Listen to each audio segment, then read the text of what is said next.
Биофлорот го користам скоро една година. Од него сум презадоволен. Мислам дека е доста ефикасен и е користен за билките, за растенијата. Ја порано со пепелница и со пламеница сум имал многу проблеми. Сум ја обработил, мислим, растенијата со прскање со тие такви препаратчиња, али не се биле така успешни како ова нема хемикалија никаква, многу е, мислим, органско растение, мислим, ѓубривото е така направено, да е многу ефикасно за пепелница и пламеница. Ајде да почнеме поред. Сега ќе доаѓа есен. Ќе се подготвува расадот.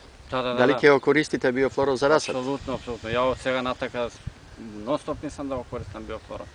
Апсолутно. Да, прво за расадот. И за расадот, па почетокот е од расадот.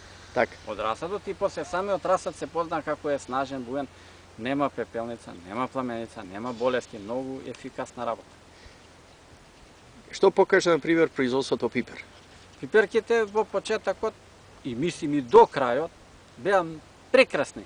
И не може, ни една пиперка не имало као порано кога биле вештачки ѓубрива, доста ја користам марско ѓубре, али со вештачките ѓубриња и други луѓе гледам кои го користат тоа вештачко ѓубре, не е така заштитена билката како што е заштитена со овој препарат, со биофлорот. Не скапуваат билките и се многу се поснажни, се побуни се, вегетацијата е посилна, многу убава работа. Вие сте познат по производството на специфични градинарски култури. Ајде да кажеме за гледачите кои се градинарски култури овде на вашите површини ги имате. Што се имате? Тука има кај мене многу работи, но например да кажеме некој. 30-40 можеби артикли имам.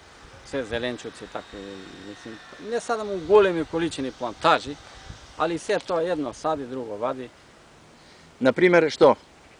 Па има видов, имате дајкон. Дајкони, има роколи, има мизуни, има копари, француски макдоноси, обични макдоноси, тиквици, ама многу има тука да ги набројам. Домати? Домати, се има, пиперки.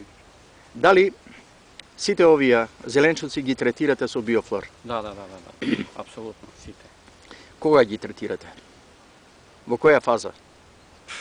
Мислим, тука предозирање нема, пошто тоа не е хемикалија, тоа е чисто како една прехрана му доаѓа. Прехрана со заштита биолошка, нели? Затоа се и биофлор. Да. Во време на предцветање, подцветање? Не. Може во секој време да се употребува. Предозирање нема тука, што повеќе тоа подобро. Така. Предозирање нема. Ја храните и почвата на тој начин? Да. Многу се искористува азотот од почвата и на самиот препарат пишува особините сите тие што содржи како, значи. Дали останувате на биофлор веќе како нешто што е вистинско достигнување? Да, апсолутно. Апсолутно останам и ќе го користим понатаму. Додека се произведува, мислам. И додека ние може да работиме. Така мислам. Го препорачувате и на другите производители? Да. Мислам нема да погреши никој кој ќе го употребува. Грешка не треба да има. Кај мене нема. Не верувам ни на друго место да има. Идеално.